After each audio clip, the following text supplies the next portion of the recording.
Tariffs aren't going to kill your brand, but it's going to kill the brands that don't know what to do about them and don't know how to compensate for them. A founder friend of mine named Chris reached out to me and he's like, dude, I don't know what to do about these tariffs thing. I am stressed out. I feel like it's completely hopeless. I'm wondering if I need to shut down my $1 million business. What have you seen? What have you heard? My wife sees I'm stressed every single day. I'm starting to take my anger and frustration out of my kids. I don't know what to do, man. Like, I feel completely paralyzed. And if I don't do something within the next 60 days, I am completely cooked. And I said, hey, Chris, I get it, man. Let me come back to you. I have been talking to brands. Let me gather all the information that I have found from talking with them, hearing other founders talk about it, the other secret groups that I'm in. Let me come up with a full strategy, a full report on what they're doing. And that's what I'm gonna give you guys today. So I gave part of this, not all of it, I gave part of this to our D2C Dojo brand mentorship group. And this video is gonna be really for brands. If you are a marketer in-house or agency, you can use this information to help other people, but this is mainly for brands and for brand founders, because I'm gonna go through the full list of things that our brands are doing on the agency side and on the mentorship side. And also the things that my friends are doing also that run brands. So I don't know if we're gonna have a recession. I don't know that. I think it's looking like we will. And I'll say with 100% confidence, if the tariffs don't go away soon, we will without a doubt be in a recession. An argument can be made that we're already in a recession, because if you have consecutive quarters of negative GDP growth, that's technically quantified as a recession. So I think we already kind of went through a soft landing recession, but inflation, the printing of money, may feel like that we weren't. But I think that we're actually going to be in a recession. And part of me wonders that even if they recover on the tariffs, what people don't know is that there's going to be a serious lag, because a lot of brands have been stopping production because they're trying to scramble, and that means it's going to be a lag. So even if they turn tariffs back on, there's going to be a swamp of orders, other manufacturers across the world for orders, and there's going to be a lag. So I'm not quite sure how it's going to play out. But what I'm going to show you is a plan, a survival guide of what you can do to combat these tariffs. And I want you to understand a few statistics first. The first one is the US unemployment rate. It's still relatively low. So they measure this every month and they report on it. It's still relatively low, hovering about 4%. So historically, that's actually quite low. I think if we start seeing that increase to 5-6%, then that's a really, really bad sign. I think it was during the 2008 recession, it was double-digit unemployment, and that's where obviously things were really bad. Then you have the Consumer Board Confidence Index. So supposed to say consumer it's at a historic low for the last 4 years. That typically means that people aren't quite confident in the future. Okay, then you have the manufacturing PMI, which essentially measures manufacturing contracts. And while that has been relatively stable, you do see it starting to contract a little bit. This hasn't been updated in the last couple months since tariffs come out. So it actually may be worse now. Actually, it may be increasing for US, but again, there's only so much manufacturing in the US, so that could still be a problem. So things aren't going to be fixed right away. Then you have the treasury yield. The treasury yield, without a doubt, is probably one of the number one predictors of upcoming recession.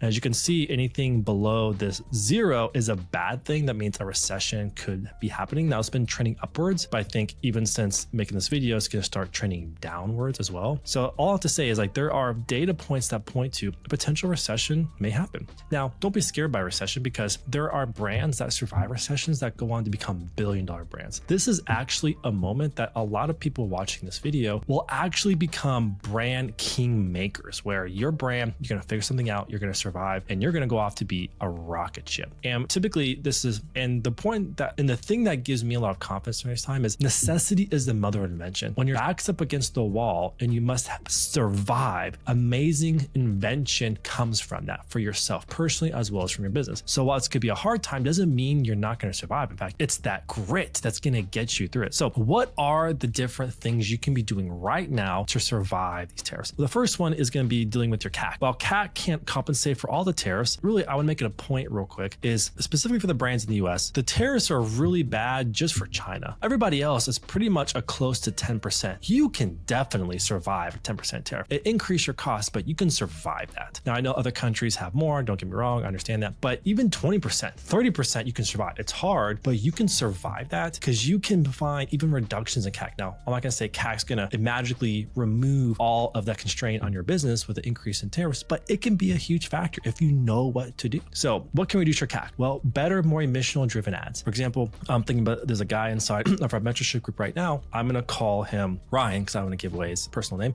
I'm gonna call him Ryan. Ryan has launched a brand, and he's launched a brand in a really great space. And Brian, for the last 2 months, has been trying to crack his advertising. And my hat goes out to this guy because he has been so focused, so obsessive that he's probably made more ads than most people in the group. I can guarantee it. But what's really starting to crack it was really getting into the emotionally driven ads. And so now he's went from losing money to now he's actually making money from it. And now he's actually scaling, all from better ads. It can make a freaking huge difference. The other one is irresistible acquisition offers, because I'm not going to model out on this video, but when you have times like this where your costs are increasing, you have a few choices. One, can I lower my costs in my business enough to compensate for it? Can I raise prices, or can I increase volume? Because I've mentioned this many times on the video, I've mentioned this many times on the channel, is you can actually scale yourself out of some cost issues. Yes, there's risk to it, don't get me wrong, but if you model that out, you can actually do that. So for some of the people watching this video, it's just a matter of you need more scale. So typically what I've seen from most times modeling this out so far,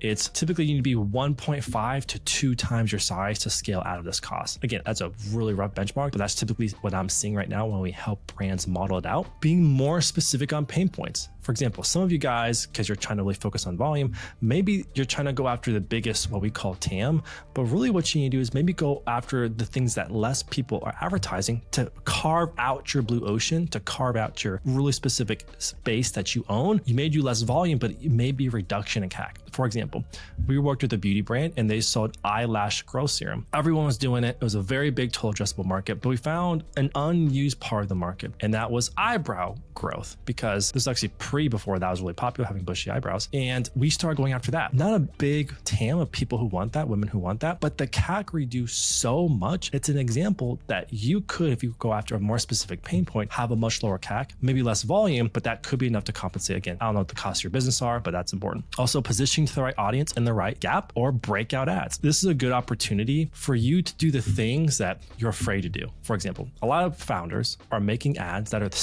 safe bets, trying to look cool or very safe. There's a sliver of people out there who make ads that are entertaining and they have insane reductions in their CAC. This is a time for you not to have any pride, but to do those really wild things, because you need to do big swings. Only doing something radically different will give a radically different result. Doing more of the same is not going to make that much of improvement. So for some of you people, this is the thing you should actually be doing, is to make radically different things. Next one, channels, focusing on different channels. I have a friend who runs a brand. I'm going to call his name Jack. And Jack was running advertising on Meta, on Google, and on TikTok. But recently, especially in this economic headwinds, TikTok was giving him such a greater upside. For him to consolidate down, he cut all marketing budget on Google and Meta and just focused on TikTok because it was outperforming everything else. And so for him, that was the right choice, because now he has higher contribution profit. He's reduced any other costs. He's able to focus in on that thing, and he's actually doing way better and more profitable. Also, are you doing even organic marketing? This is where I think 90% of all brands really screw up. They're spending a lot of money on ads because it's easy. They're not actually doing the hard thing, and that's trying to grow organically. For example, we have a brand in our group right now. She's really smart. She created an agreement with a content creator because she knew she's not a content creator. An agreement with a content creator for them to make content for my brand. And you can do this based off a salary. You can do this based off a piece of the business. But what's so interesting is that she just launched her business and they are creating reels that are getting 20,000 views per reel. And right now he's contracted to do 20 a month. And so he's doing 20 of those. So 20,000 views times 20. And if you put a average $10 CPM behind that, it is actually saving her $6,000 to $10,000 a month in ad spend because she's getting those eyeballs she doesn't have to pay for. That's an example of being smarter, cracking organic. And there's a lot of ways to do that. Also, product seeding is a fantastic way. You just pay for a product. One of my friends who actually has a product seeding agency does this at scale. And he tells me it's like a $1 CPM because they get the product and it's with the understanding that you're going to post the product either in stories or in views. And he calculates how many eyeballs of the people that saw that product. And it comes out to like a $1 CPM. Are you kidding me? You can't get a $1 CPM on any advertising platform in the world right now. So that's another fantastic option. So the point I'm trying to make is there's a lot of options for you to find ways to cut the cost, but you're going to have to get scrappy. Next one, AI models. We have brands right now who are cutting their photo shoot costs, cutting out vendor costs with ads with AI. There's a lot of platforms out there. If you want recommendations, I'm happy to send you recommendations, but depending on where you're at in your business, you can be cutting all those costs out. We have a brand right now, it's not a lot, but she's able to cut out $4,000 a quarter just on photo shoots because she can do it with her phone, and then she can use AI to put any model wearing those clothes as well as to put them in any seen. In fact, if you go to our Instagram page, we actually have our own AI modeling software now as well, where we can put any product on any model and any scene. Is something that Dee created. Then efficiency. Can you focus on fewer products? So more essentials, less wants, okay? Only put your effort behind the best of the best. When brands come to us, that's one of the strategies that we often use, where when they need more efficiently than they need it bad, we try to focus on just the 80-20. What's the 20% of products that gives 80% of the results? Let's just really hone in on that. And we've gotten so much opportunity and upside by doing that for our brands. Again, it's all about strategy. And I just want to pause here for a second. Where a lot of people go wrong is they think just because they work with other marketing teams, either internal agencies, that they're all doing the same things so that you all get the same result. That's not true. It's better people get better results. That's why we have a whole team of strategists. That's why we hire strategists, not button pushers. That is why my overhead to pay these people is over $300,000 a month, because I find the best of the best and I pay them freaking well. And that's why we do better than other people that do similar things. Okay. Next one for efficiency is can you does it make sense to even sell cheap products anymore? For example, from what I've seen, our brands that are doing the best right now are the ones that have higher average order value products. So typically that's like jewelry, that's like fashion, that's like high-end consumables, for example. They're doing the best because they have the margin that can handle that reduction in cost. And so if you're like a low average order value product and you manufacture in China, you need to find a way to get that up, because otherwise you have to increase prices, and maybe there's some elasticity that at some point people stop opening up their credit cards to buy that expensive of a product. All right, the next category is team. So again, this is their tariff relief plan of how can you cut costs or find wiser ways to distribute what you do. Okay, can you do more with your current team? So some of you guys, you need to make some hard choices right now. And listen, I come from brand side and I work on the agency side now. And what I can tell you with 100% certainty, if any single person on your team is remote, they can handle more without question. Remote's amazing, but it's incredibly inefficient when it comes to people's productivity. But so can you make more people wear more hats? Right now, this is like do or die. You have to make some really hard choices, and you'll be surprised how much more people can actually handle your company. Can you have one person do 2 or 3 roles? And can you help them just be more efficient so that they can handle that? The last 4 years have just been a time of bloated companies. You can't do that right now or in the future. So outsource. This is where if you have people who you're paying for full-time in-house for like big salaries, maybe it makes sense to outsource that. Maybe you can find a better reduction. This is actually where I think working with an agency for some brands is actually way better, more cost efficient. For example, if you have someone in-house who is like a crave strategist, right? That's like $70K salary, or probably $100K actually. And then you have like a CMO who's like another $100K salary. And then you have a designer who's like $60 or $70K salary. And then you have an email marketer who's like $60 or $70K salary, right? And you add up all these salaries, not to mention the media buyer who's probably like another $100K salary. You're adding up probably like $300,000 to $400,000 a year in billables. That comes out to be $30,000, $40,000 a month. And so for some brands, you can actually reduce that cost by outsourcing that. I'm not saying you have to do that, but that is a really great way for some people to reduce costs. Can you replace 1 to 2 people with agencies, freelancers who can do that work as good or maybe slightly less, but the reduction in the cost is what you need right now to survive this thing? Because right now, remember, we're talking about survival. Survival is critically important. I'm not saying that cheaper people are the way to go. Better people are the way to go. But if you can't afford those better people, you have to get creative. And sometimes the best way to find better people is to work with agencies or freelancers, because you can't afford to bring them in otherwise. But with an agency, you get that better people at a reduced cost than if you hire them internally. Then replace with AI. This is happening a lot right now. We have brands in our mentorship group doing this. Can you replace roles with AI? So you can replace customer service right now with AI, photography with AI, social media poster with AI. There's a lot of roles you can replace with AI. So does your brand have that ability to do that? Or can you lean out OPEX? All right. And the next strategy is, can you lean out your overheads, your fixed costs? So some of you are paying for warehouses that you could get by at a smaller place. You could do that. So we have a brand in our mentorship group that they were paying $20,000 a month for their warehouse, and it didn't make sense with where their business was at. It didn't make sense. But by literally downsizing from their warehouse to honestly like a rental house or a garage and doing this,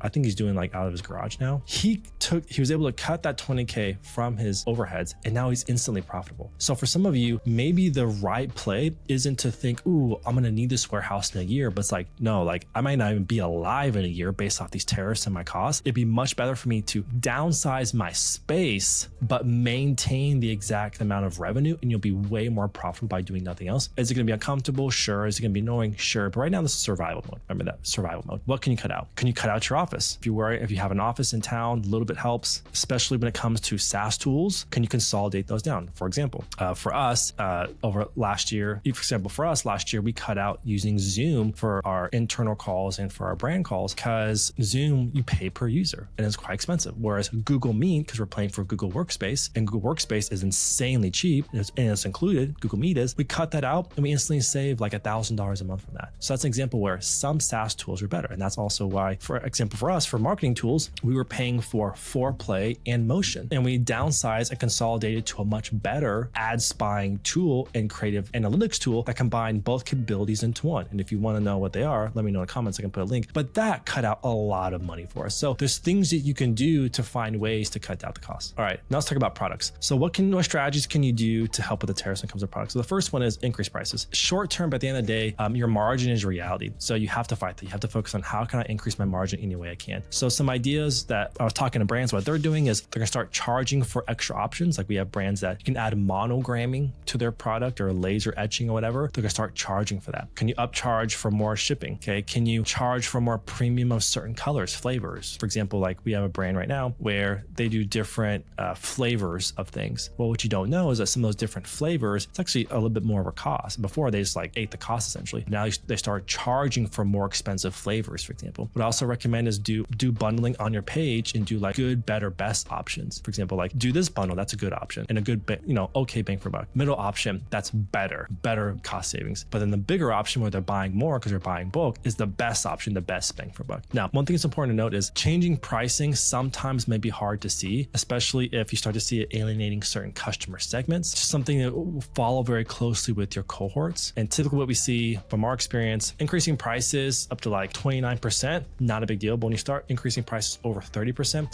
that's when you have to be really careful with how is it changing even the customer segment and types of customers who even buy from me. Then you have packaging. So this is not going to save the day, but it can help. For example, can you do different packaging that's lighter, thinner, cheaper, less quality, for example? Because right now we're trying to survive. We're in survival mode. For example, we have one of our brands, they used to have their packaging made in China and it was nothing fancy. It was like a specific type of cardboard for packaging their products. But then there's many companies that do the exact same thing, Taiwan, Vietnam, and just by moving to those other people that literally they could spin up an order within a week, they saved several percentages from their cost of goods sold because they're not paying for the tariffs on that packaging, as well as now it was cheaper to do that other country. Because remember, you're paying for the tariffs not only on the products, but also if you like get other supplies for your business as well. So that was a big benefit. Then suppliers. So this is like the hardest one to do, the hardest one. So I'm gonna tell you some strategies that we're seeing right now is find local makers if you can. Can you do some tariff arbitrage where you're actually making things in Vietnam, Taiwan, Mexico? Now there's also some talk of partially making in China, but assembling in another country. So for example, what we're seeing some brands do right now is they will have their Chinese manufacturer partially make the products, ship the components or some materials over then to Vietnam, for example, and then Vietnam finishes the process so they can legitimately say made and compiled in Vietnam to cut down the tariffs. Now, this could work because Chinese manufacturers, they're trying to keep their business too because they're also hurting. And some of them can probably help you to find sister factories and sister companies to do that, either in Vietnam or Cambodia. And so we're seeing quite a few brands considering and working on those transitions right now just to get around the Chinese tariffs. Because it's like, I believe the tariffs are going to come down 100%, but they're not going to go away, not at least in the next 4 years. Margin, okay? So maybe you should be considered like shrinkflation, like smaller quantities, smaller sizes, thinner fabrics, other reductions in cost of goods sold. Again, I'm not pushing you to make cheaper quality products because that has its own degradation in the people who buy from you, but also like we have a certain reality running our businesses. And so for some of you, that make sense where packaging is different, smaller, okay? Maybe you have to change up your ingredients list a little bit. Maybe you have to choose like smaller sizes, for example, for some of your stuff, just to make the margin work out. Also, you should be thinking right now, buy now, pay later, big time. Because it's not only you that's hurting, it's consumers who are hurting as well, because costs are going to increase 100%. So you need to be using this if you're not already using it, because consumers need a way to get the products they want and they need, and just breaking out the payments is a big help. And I have seen it increase conversions. Now let's talk about strategies. What strategies can we be using? This is going away. Section 321, essentially what that was, it was a loophole where you could ship products to Mexico, and as long as they were in small batches going over to America, you didn't have to pay on some of those duties and tariffs because it was under like $800, for example. That's going away in May, but I've seen a big push on X and from e-commerce brands to be begging them to extend that out because it would save so many e-commerce companies to keep that in place for now. And so we'll see how it is. Right now, it's still an active strategy until May, but there's a good chance that it may get repealed. Tariffs, recession friendly campaigns. So you should be running tariff campaigns. What do I mean by that? Is you should be running, hey guys, tariffs are hurting us, so we're going to be increasing prices on May 8th, for example. Run those campaigns. It's a great way to get a big cash injection. The other thing you should do is you should be making content talking about the tariffs and the impact it has on your business, because people, one, may resonate and buy from you because you're American. Also, another example was during the recession, some brands were doing recession sales 4 times a year. And now in hindsight, it came back and they said it was one of the best things that they did because number one, they discounted things for people who are feeling the pinch of the recession. It drew attention to that. Also, they acquired so many customers during that time that once they survived and they got out of the recession, they acquired so many insane customers during that time that they were just really set. They had a big fat customer list. Another thing to think about is, can you do recession or tariff friendly freemium models, sample packs, anything you can to be conscious with the consumer to help them out and to still get your product in their hands in a way that can make sense for your business. Next one is return items to resell. This is a pretty cool one that is quite popular from the 2008 recession. And I've seen brands continue to do this, is call out people who have returned an item because especially if it didn't fit, like if you're a fashion brand and people return stuff all the time because of fit or didn't quite like how it looked, you should be reselling that crap. Just be honest, like this is a return order, nothing wrong with it whatsoever. But here you go.